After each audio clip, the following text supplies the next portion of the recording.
Welcome to the Sacred Arts channel, where we discuss topics from the sacred and the practical. Here we share stories, healers, and different paths to empower us. Today we are going to get deep on kinesiology with my shamanic sister, Zoe Jack. Zoe is a holistic kinesiologist and founder of Zode Kinesiology. With a deep passion for empowering individuals to overcome their internal blocks, Zoe assists both adults and children in tapping into their body, mind, and spirit's vast potential. Often sought after during times of stress, trauma, or life transitions, Zoe provides a safe place filled with compassion and humor. One client described her as a true earth mother. Zoe is my spiritual mom, while others declare her to be an exceptional counselor. Her intuitive approach into kinesiology prioritizes care and understanding. Currently expanding her expertise in guided energy medicine at the Shamanic Academy, Zoe works globally from Sydney, Maroubra. She has even she has even supported a dog in the US using guided energy medicine.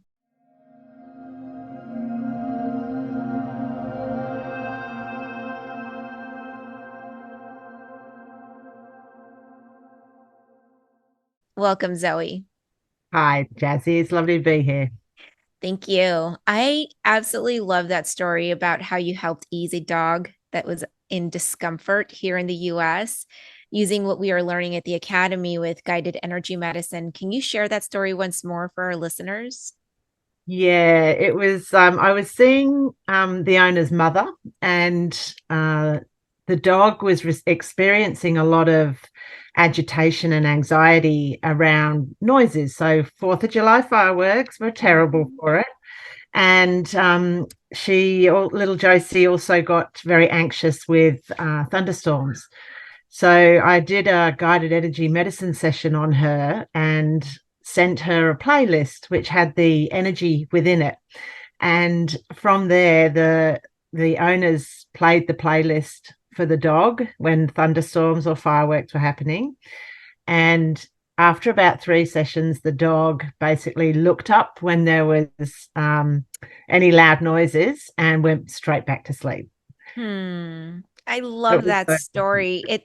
I feel like it's a testament to how powerful this work is, along with being able to just ease, the nervous system or whatever it is that dogs have, back into like feeling like they're in control and feeling like they can be in their own space. Yeah, absolutely. And it was so lovely. I ended up seeing the husband as well, who had PTSD, and also a couple of the daughters. So I've got a family job lot there, and we're still doing work. And I've actually got a session with the dog again, who's having a little trouble with the groomer, let's say. I can't wait to hear how that turns out. I know working with you, it's absolutely magical, and there are so many different paths that you have in your tool set, if you will. I'm interested to know off the bat what your journey has been like. What is your journey in healing that started almost 40 years ago? Can you share some insights about what ignited your passion for this field? Yeah, for sure. So as a young girl, I lived in England. I was born there, and I didn't come out to Australia till I was 11. And I always loved things magical. You know, the Celtic Cornish coastline and the fairies and gnomes and all those sorts of magical things and the mystery of life. I was always drawn into that. And apparently, when I was a little girl, around about 2 or 3 years old, I would sit in rooms and I would scream and shout up at things that nobody else could see. But I obviously got a sense of something being there. And that was, I guess, in some ways, that was not beaten out of me, but it was not perceived as being normal. And so it was something I hid away from And it wasn't until probably in my late teens, early 20s that I started to dabble again in all things mystical. And I ended up doing some channeling, doing some tarot readings, learning Reiki. I was always entranced by crystals, but I never thought it could be a career. It was one of those things, it was like, this is just all too good to be true. And it makes me feel so good. Surely I can't earn money out of this. Mm-hmm. And I ended up getting through to about 2014. And by then I was in Sydney. And I had a terrible, stressful time at work. And I managed to talk my boss into letting me get some hypnotherapy rather than counseling through paid through work. And she agreed, which was amazing. And I ended up going to see this woman, and she said to me, come back and have one session at your own cost in your own time. And she happened to be a kinesiologist. And so I ended up going back, having this session with her, and the experience was profound. I shook on the table, I laughed, I got heat rushes, I got cold, I cried a lot. And I ended up getting off that table and walking down to the Maroubra beach, which is very close to where I live. And I picked up shells along the way. And sure enough, there were 7 shells. And they were the colors of the chakras. And I sat on the beach and got washed by a wave. And I went, that's it. I'm going to become a kinesiologist. And I ended up, it took me about 6 months to sort of work out how to do it and where to do it. And I quit my job and started studying. And I ended up doing a diploma in kinesiology and mind body medicine. And from there, I've set up my own clinic, which is here in my house. Oh my God, I love that story. I feel like it's so you, just Yeah. just learning about you over the last year. It just sounds like that is your path and that really is your passion. I mean, I've experienced you in many different ways, and I just love that story so much. It gave me Yeah. chills.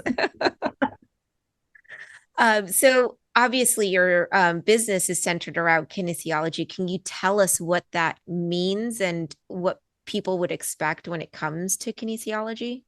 Yeah, so I think in America, kinesiology is thought more of as sports science, how we would in Australia, how we see sports science, Hmm. where you work with the movement of the body. I still use muscle testing, so the muscle monitoring to identify where stress sits in the body. But in Australia and the way I work, it's a lot more based around energy and the movement through the acupuncture system of blood and fluid and energy, and looking at where people feel stuck and stagnation, Hmm. enabling awareness into that space so that they can move the stress themselves. And I use things like crystals and essential oils and color and sound, and a lot of sort of counseling and guiding through the emotions so that they begin to get flow in their body, and that brings them into homeostasis, into balance. So the other aspect that I work into is looking at the emotions that are stuck in behind their pain or their overwhelm. And by shifting awareness onto the emotion, you can shift where they feel stuck. So they can start moving out of survival brain into the emotional brain and ultimately up into executive brain, where they feel they can do anything. I love that. And I'm curious, how does that fit into like your why? Yeah, absolutely. It's my why very much is about educating and facilitating people to shift and to move through with a connection to themselves, so they not necessarily feel better, but they have better feeling. So it's all about bringing people back to themselves. And in doing that, I'm expanding a little bit lately into not just one-on-one sessions, but also looking at group work and aspects like that, so that I can bring not only individuals back to themselves, I can bring individuals back to a community, and creating that sense of purpose and educating and facilitating them to heal themselves. I love that. I mean, you definitely have this propensity for it because I remember having one of the practice sessions with you for guided energy medicine. And what I got out of that was so profound. It was so much more than that, the alignment. It was really digging into like my underbelly of what was going on with my emotions and what I needed to resolve. And I didn't realize that probably until weeks after, and going back through my notes, I was just like, wow, she really hit the nail on the head. And that's exactly what I needed to be able to kind of shift and continue this transformation. So I could totally see how you're bringing that into the work that you do. Yeah, absolutely. And it's what's I find really fascinating is I don't really know how I do this, but I know I do it. Yeah. um, I can sit and listen with my ears and I can hear something between the words that people are saying. And from that, I get these sort of downloads that happen where I can, if I trust it, and when I trust it, I can tap into it and I can actually see what's happening between what the person is consciously saying and unconsciously saying. Hmm. And when I trust that and I go with it, I can find quite profound spaces for the person to jump into to experience what they need to know or feel. Yeah. And I love that you said you don't know exactly how you do it because not everyone is the same. So you just come in fully open, ready to be this, conduit Yeah. into what they need. And sometimes they're getting the transmission as well. Cause I know in my alignment, I was like experiencing all these things. And then with your notes, I was like, oh my God, this all makes sense. Yeah. It's really Absolutely. beautiful. Yeah. I'm also curious, what do you think has been like your biggest realization when you first started your business? Mm. I love this question because it took me right back to the fear that I had when I started my business. I left college and I've got a background in graphic design. And so I'd already set up my business name and logo and coloring and all that sort of thing. That was a part of what I really related to. And then I stepped out into the world and I had to start getting clients. And I just thought, no, I can't get clients until it's all perfect. I have to set it all up. I have to have a website. I have to have all the forms done. I have to have all the systems done. And it was like that really stopped me. And I spent probably a good 8 or 9 months just trying to get the back end organized and sorted, really having no idea what I was doing because I've never run a business before. Mhm. And so as a result of that, I got rusty with the clients. And then when eventually I started back up with them again, I was really rusty and I was very self-conscious, I didn't trust myself. I'd lost a lot of confidence. And so it was almost like I'd started back from the beginning. So biggest realization, life doesn't have to be perfect. It's like trust yourself, get on with it. Things will fall into place. And I've learned that more so this year after working at the Shamanic Academy. Yeah. Um, but yeah, it was very much that whole thing of um, stop being perfect, just let it roll. It'll work itself out. Go with the flow, and that shifted. And when that shifted, my business shifted. Oh, yeah. I mean, that I feel like that's a lesson every new business owner tends to learn the hard way. Because I had so many people tell me the same thing, like, you don't really need, this paperwork until somebody asks you for it, and you don't need that. And I'm like, what? I want to do this legit, right? But Yeah, really, all you have to do is just get started and do what it is that you love, and everything else will kind of come up when the time is right. absolutely. Yeah. I love that story. Can you share with us some stories around big shifts people have experienced with you? Yeah, so I often get clients in who have had some trauma in their life or they're going through um, fairly challenging situations. So I've got a couple of, I had one lady who was very fearful. She'd had a lot of trauma in her life, very scared. And as a result of that, she was controlling her environment to stay safe. And using kinesiology, we narrowed it down to there being some stagnation in her kidney channel, which sits in the water element. And from there, we shifted through into identifying what the trauma was through counseling and being able for her to get to a point where she felt safe enough to release the emotion of the trauma. And as a result of that, she had a cathartic release on the table. And she stopped seeing her counselor and psychiatrist, and she just comes to me once a month and has a bit of a tune up, and she's doing really well. And there's another one, a little 6-year-old boy who had massive emotions. He would get really angry really easily. And his mum and dad were doing everything they could to support him. And he came along to see me. And he was a very clever kid. You could tell had a lot of intelligence.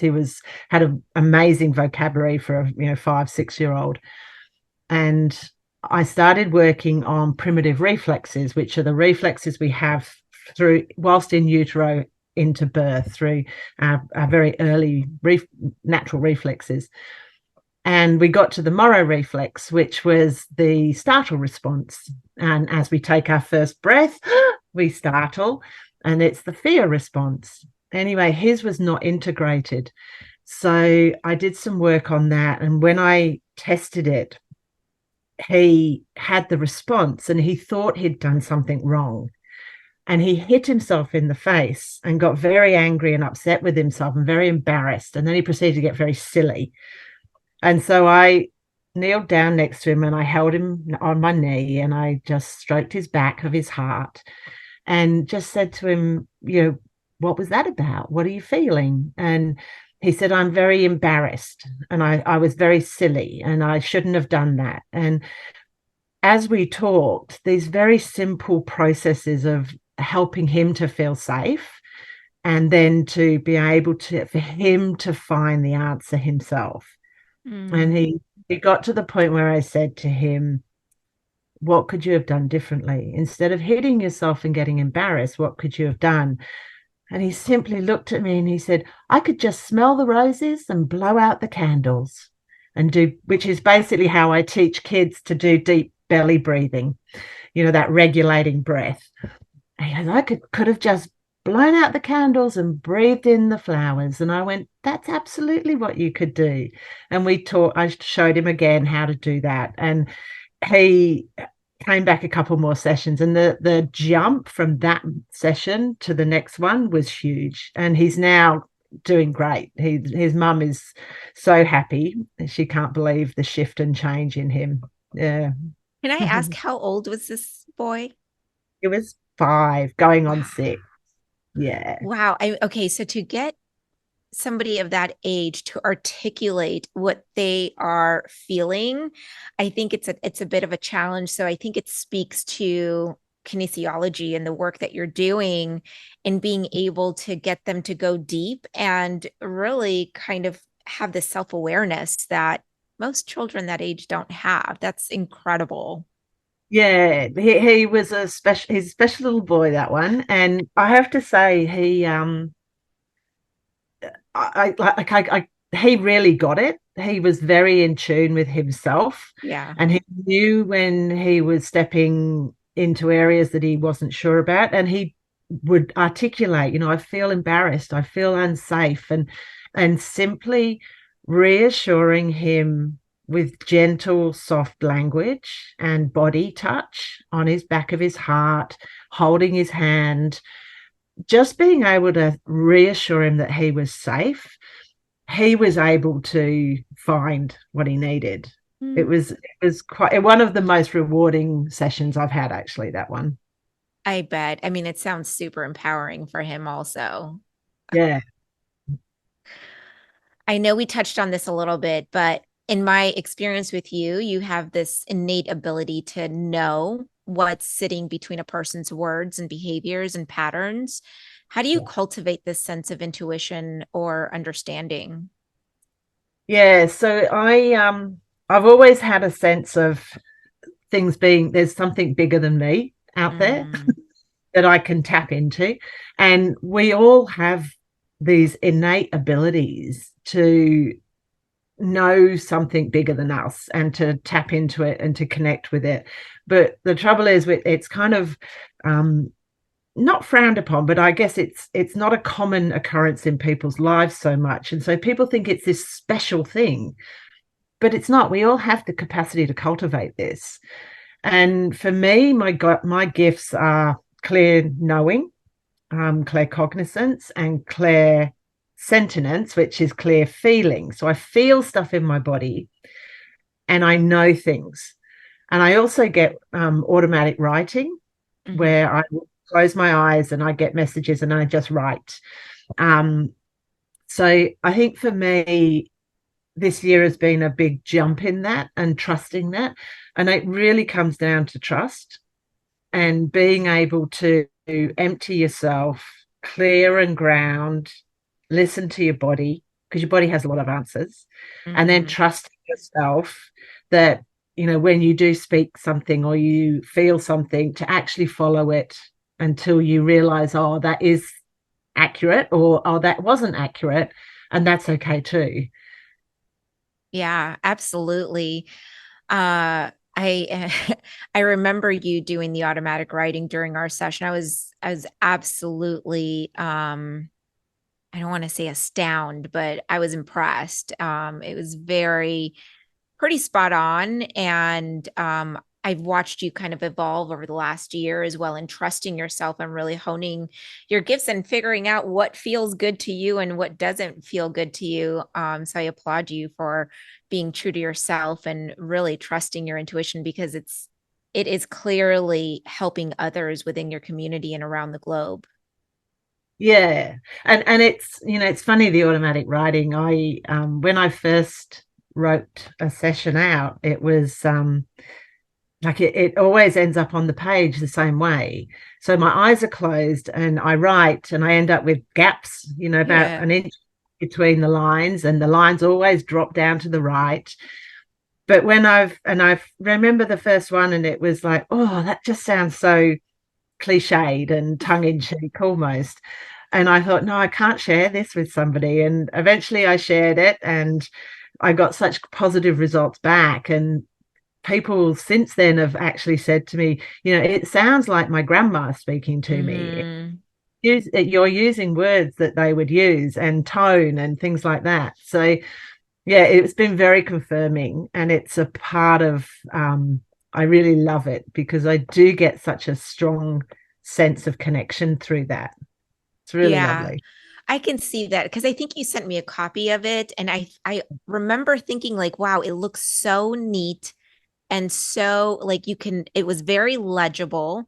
And I know that your eyes were closed during the session. So I was very impressed by that. But I also felt like the words were not just speaking to me, they were kind of speaking to my soul, because I could connect so much with what was written on the paper and the words that were being used. Like, yeah, like I Yeah, get it.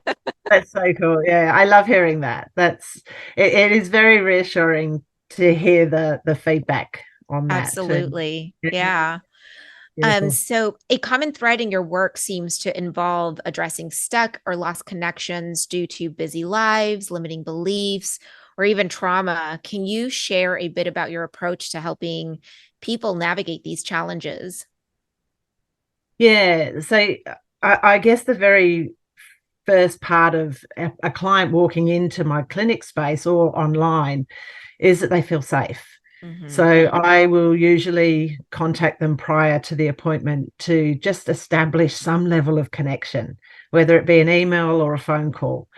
And I ask about where they're at and where they're feeling stuck, and we have a bit of a chat. And then I like to sort of look at them from the perspective of their patterning, and what are they experiencing on a regular basis in terms of the beliefs or the trauma or the emotions that they're feeling keep them stuck. Using the muscle testing through kinesiology, but also the intuition that we've just talked about, I actually give people a chance to release, to be heard. I think so many people don't have opportunities to feel like they've really been heard and that they're really, really safe.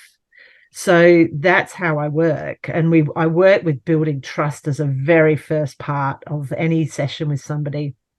Then I listen and I can interpret between the lines, as I said. And then once we get onto the massage table, it's all about body work and allowing that person to feel what they're experiencing. So to feel anger in their body or sadness or great hurt, to when they feel it, they can actually start to accept it and connect with it. So they can recognize when it comes up again. And then they're given tools as to how to manage it once they're in the emotion, so that they can, with those energetic or physical tools that they have, they can start to support themselves between sessions. And so as a result, when they next come back to see me, they've actually had greater shifts than what they did in the session originally.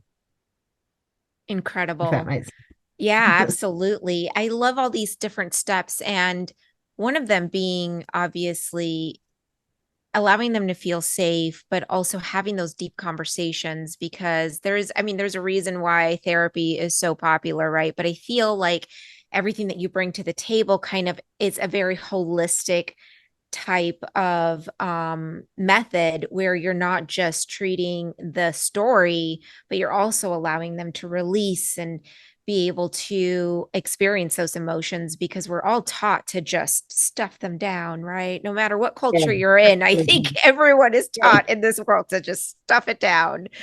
Yeah, Um, don't behave like that. Don't do that. That's not, don't cry. Don't express emotion.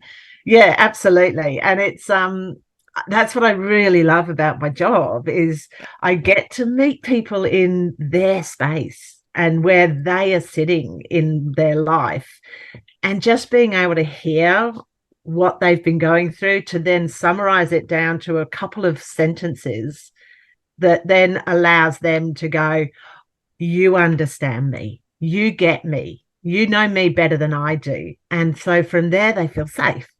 And from there, we can start to move and shift within the body. And it's bringing in all aspects from, physical right through to the spiritual concepts of who we are, really. And yeah, it's magical. I love it. I love it too. I'm so giddy to meet someone else that has the same philosophy that I do, and like treating somebody holistically and not Yes. just by one method, which is so beautiful. And I mean, I see so many testimonies about your work that I know that this is proven time and time again. Yeah. Yeah. I'm also curious, can you tell us about a time when asking the right question? Because I know you don't just jump in and try to like fix the issue or whatnot. You really try to understand that person. Can you tell us about when you've asked the right question and that has led on into unexpected breakthrough for an individual? Yeah, absolutely. I love this question. It's so I do I read a lot of body language when I talk to people, and through that I can hear and sense the very subtle changes in what somebody is experiencing. So it's almost like I can feel when they're heading towards um, a resistance, I guess, and somewhere where they feel stuck, and I can sense where they're heading up to that. And so at that point, if I can be really honest from myself and ask, not bluntly, but to actually tap into, this is what I feel that you're experiencing right now, and they will get they get that sense that I'm hearing them and I'm understanding them. Often at that point they'll cry and they'll open up and there'll be some level of a release. So there's been a couple of occasions. There was a lady who I was working on and working with, I should say, and she was quite closed, and I kept getting this sensation of, and I kept hearing it in my mind's eye, that I need to ask her about the ghost. And I was like, I'm not going to ask a brand new client who I've never met about what's going on with the ghost. I thought, no, I can't do that. So I ignored it. And we all have free will, and so I ignored this insistent message coming through, and it got more and more intense. And then I found an acupressure point. I use a lot of the meridian system of the acupuncture system with acupressure, and the point that came up was one of the points to discuss, to I guess reflect and support people with ghost reaction in interactions. And I thought, oh, this is getting crazy. And I thought, okay, no. And then I pulled out an oracle card, and sure enough, there was a ghost in the oracle card. And so I thought, okay, I'm just going to do it. So I ended up, I said to this lady, I hope you don't think I'm completely mad, but I need to ask you about the ghost. And she looked at me and she said, how do you know? And I was like, what? And she said that she had moved into a house about 6 months ago. And she had got a sense of this little girl who was a ghost who was running around her house.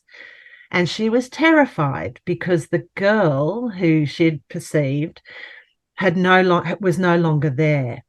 And she was devastated that something had happened to this little girl because of her moving into the house. And she was contemplating whether I'm moving out to let this little girl spirit return to the home.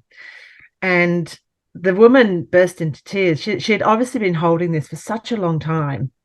And I ended up, we worked through it, and I found areas for her to release that. And I got a sense that the little girl was not hurt or injured, or there wasn't anything that was bad. She had just accommodated the family, and so was happy for them to be there. And it was such a moment of truth for me, that when I get messages internally like that, to follow it and to trust it, because it will actually lead to a significant breakthrough for people if I can trust my own sensations and feelings and thoughts. Wow. I am astounded because I had chills the entire time you were telling that story. And it is scary to bring up something metaphysical that way with some of them brand new and not Yeah. knowing their cosmology. But I love that you kept looking for signs with the oracle card and it kept coming up, Mm. with the meridian points and all that good stuff. And you finally were able to open up. And I mean, look at where it got her. It got her to release and Yeah, be able absolutely. to do what she needed to do to heal. Yeah. Yeah. It was a really profound session, I have to say. It sounds like it. I could feel it through the words that you were using. My entire body was like full of chills, like this is incredible. So you talked a little bit about resistance in that story. I'm wondering, how do you support someone who is resistant to or fearful of, these impactful kind of situations? Like some people don't want to change, but they are looking for it if they're showing up, but there is some level of resistance. How do you deal with that?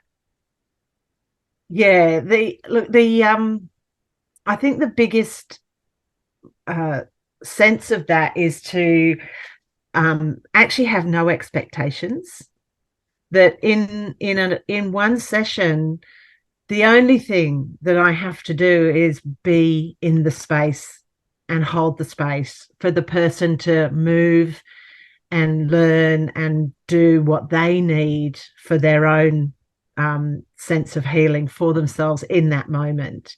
I don't have to fix it. I don't have to resolve anything. What I do need to do is be really present and hold the space for them, and recognize the different subtle nuances within their words and their body language, watching and listening to them, and recognizing that sometimes when people are in resistance, it's because they've never been taught how to deal with it.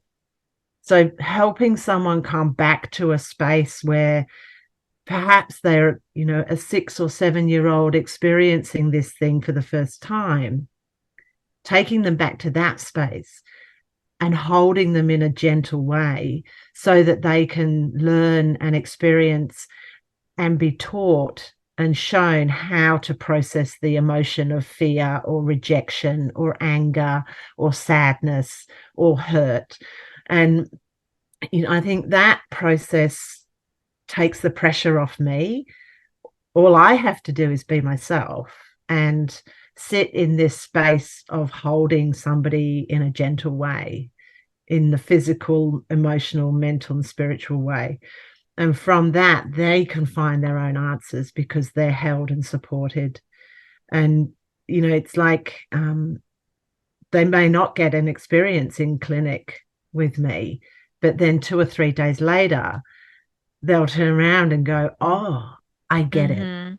I get what you were saying. I get what you were doing now. It's all here. It's like the jigsaw puzzle has just been completed. And they've got the awareness themselves. I haven't told them how to do it. I haven't fixed them. It's them actually arriving at that spot and that point for themselves, purely because someone took the time to listen and be there for them and to help them learn how to process something. That's beautiful, because in the sense, you're also teaching them how to just be themselves. Because in a sense, when we're all holding these emotions and like suppressing and, trying to not feel those things, we're kind of out of alignment and out of authenticity, right? And so I love that you said all I have to do is show up and be myself. You know exactly how to do that, right? So in a sense, that's kind of what you're also instilling in your clients when you're doing that yourself. You're living your truth and also teaching them how to live their own truths. Yeah. I think the biggest trick for a lot of us is to get out of our own way. Mm-hmm. I think we, as human beings, we complicate things, Yep. and we like to make things a certain way with a certain outcome. And if you can actually just take yourself out of the picture and go, okay, let's just surrender into this, and this is what I'm doing. I'm just going to be in this space and allow it to unfold. That's powerful. Oh That's really yeah. powerful. Yeah. It is, and yet not as easy as it sounds. Yeah. Absolutely. Yeah. So what Yeah. advice do you have for someone who feels stuck or lost in their own healing journey? And how can they begin to rediscover their own deep potential? Yeah, it's look, I think a lot of people have stigma around asking for help, and sometimes we can't do it on our own. And reaching out and actually asking someone for help to process and get a different perspective on where they're at, because they might actually not be stuck at the place that they think they're stuck. It could be something a little bit deeper, a little bit in their unconscious or subconscious that they're feeling stuck at, that there hasn't come to their awareness yet. So if you don't know where the doors are, how are you going to be able to open one of them to take you in a different direction? So for me, I like to help people by teaching them tools and tips on how to stay grounded, how to clear their energy, how to actually listen to themselves, doing things like journaling and grounding and earthing, taking time out and connecting in with those things that they felt really passionate about when they were kids. Because it's those things that we forget to do. And it's that stuff that brings us back into this, I guess, into this world of innocence and creativity. And, if you can step back into how you felt when you were a 4-year-old doing something you just loved and recreate that for yourself as an adult, you're going to start to move. You're going to feel connected back to yourself. And when you feel connected to yourself, you all of a sudden feel, I'm not doing this alone. I have someone with me, someone who's got my back. And so, there's a great thing that I like to give my clients, and it's called the Power of Yet. And it's recognizing that you're in a process, that you don't actually have the answers yet, and that's okay. So it's, for example, we say to ourselves, oh, I can't do this yet. I don't know what to do yet. So it's about recognizing that you've got this negative voice in our head, but you're in a process, and at some point you will be able to do it. You will be able to feel it. You will make sense of it. It just isn't happening right now. So using things like mindfulness and journaling and self-care, having connections and asking for help when you need it, those are the things that help my clients get unstuck. I like how you have like this slightly different perspective on things that I already know. And I like this adding the yet at the end of these like negative connotations. I think I'm going to use that moving forward, because I still catch, as much as I've trained myself to not talk badly to myself about, I can't do this or I'm not good enough, like adding that yet can be so powerful. I could see how that can be so powerful. Well, the beauty Really of it is interesting. it gives you permission to be where you are. Yeah. We all seem to project forward, and Mm-hmm. it's like you're trying to get somewhere. My husband has a great saying, and he says to me, "You try, you die," because it's one of those things. It's like it's like if you keep trying, you're never going to get there. You're always going to be trying. And the Mm-hmm. power of yet is a similar concept where it's like it's okay to be where you are. Where you are is okay. So come back to the present moment, come back into this now, and look around and see what's happening here and now, and then look at where you can shift. And it also, I mean, not only does it give this like almost like this sigh of relief, right? But also like, but I will get there, or I will get there at some point, I'm just not Yeah. there yet. So there's this little glimpse of like hope, which I love. Just Yeah, changes that absolutely. feeling inwardly just a bit. I love Yeah, that. Thank yeah. you for sharing that. You're welcome. Can you tell us a little bit about what you're doing next in furthering your learning and the integrations of your experience and modalities? Yeah, so I'm part of my kinesiology. So I graduated in kinesiology and mind body medicine, which is a bit more of the sort of the chakras and the energetic medicine. And as part of that, I have to continue with continuous education. So every year I've got to earn 20 points, and that keeps my peak body membership and my qualifications up to speed. So I find courses and workshops that bring me joy, like that make me feel good, that I can see will integrate and complement what I'm doing in kinesiology and mind body medicine. And it's great because I get to have choice on what I want to follow and do. So that's sort of keeping that side of it going. The As you know, I'm in the Shamanic Academy, and I've almost finished year one of guided energy medicine, which has been amazing. And it's I'm finding now that my integration of that into my kinesiology work is beginning to find its place. Mm-hmm. So that was the reason I actually wanted to do the shamanic work was because I really wanted to get into workshops and running a women's retreat annually. And so I was looking for something that would give me that structure and sense around that. And it was, it, it kind of gave me enough, but not enough for me to say, right, here I go, I can do this. Yeah. So I've ended up, I finished that, or we finished that in the next couple of weeks, I think. And I've also just joined up to do a program called The Art of Holding Space. So for me, that's going to be looking at the masculine and feminine and ceremonial energy and how they interact and how you can move through those in a process, I guess, of, moving from a start to a finish. And in that time, holding a space for people to come together to be themselves and to learn for themselves. So that plus the kinesiology plus the shamanic work is leading into me being in a better place to be able to run the workshops and retreats. Oh, that's going to be incredible. And I just want to throw this out there just to remember. I think that you already have this innate ability to be able to hold space naturally and just going with your intuition and trusting that. I think just Yeah. holding something really small and seeing how that goes and seeing how it grows, right? I think everything that you're doing is definitely going to be supportive. Yeah. But I do think that you have like this already innate ability to do it, and it's going to be awesome. So please keep me up to date on that. I would love to come visit and do one of your live Absolutely. workshops.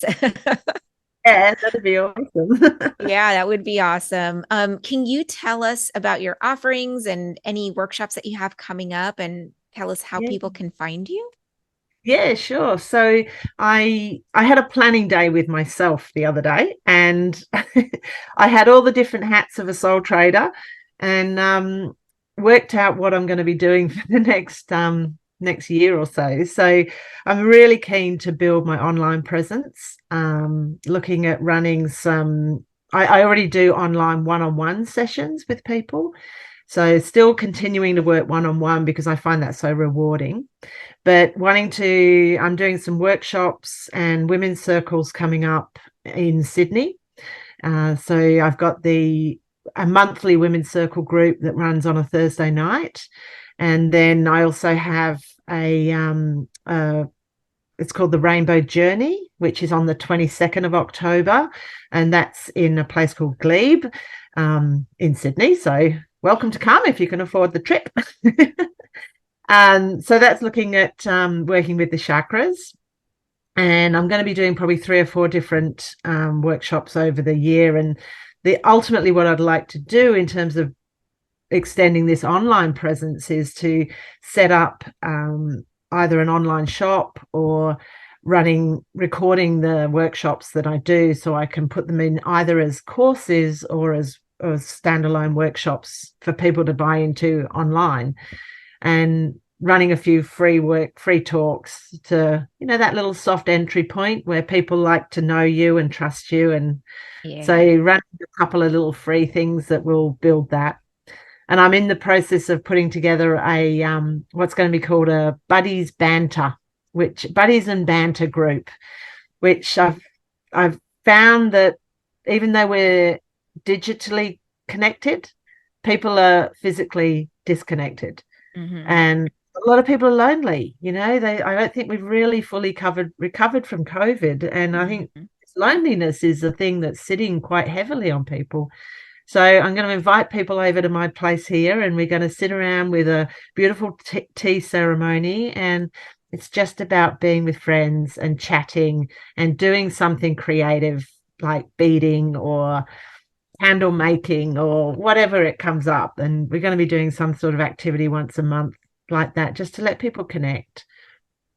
So it's yeah, and then hopefully this women's retreat in September next year. So Yeah, that's awesome. I would love that. So I would just wanted to thank you so much for coming on and sharing your wisdom with us. It was so interesting to hear your stories. And I want to let our listeners know, don't forget, even though Zoe is based out of Australia, she works globally with clients online with people all around the world, including the US, England, Ireland, all throughout Europe and around Australia. So reach out and say hi to Zoe at Zode Kinesiology on Facebook or Instagram, and stay in the loop about her upcoming Women's Circle workshops, programs, and new offerings. And I'm going to link those down below. And if anybody's interested to join that Women's Circle next year in September and traveling with me, let me know as well.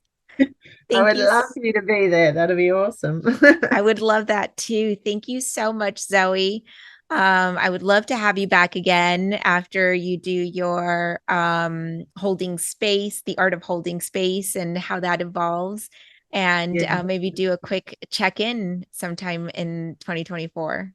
Yeah, that'd be awesome. I'd love that. I'd Yeah, I really would love love that to too. do that. Yeah. Thank you so much Absolutely. for the opportunity. Absolutely. Thank you all for joining. And please subscribe and link below if you enjoyed the episode. Drop us an emoji, give us a little bit of insights into what you learned from this podcast. And we will see you next week. Thank you all. Cool. Bye.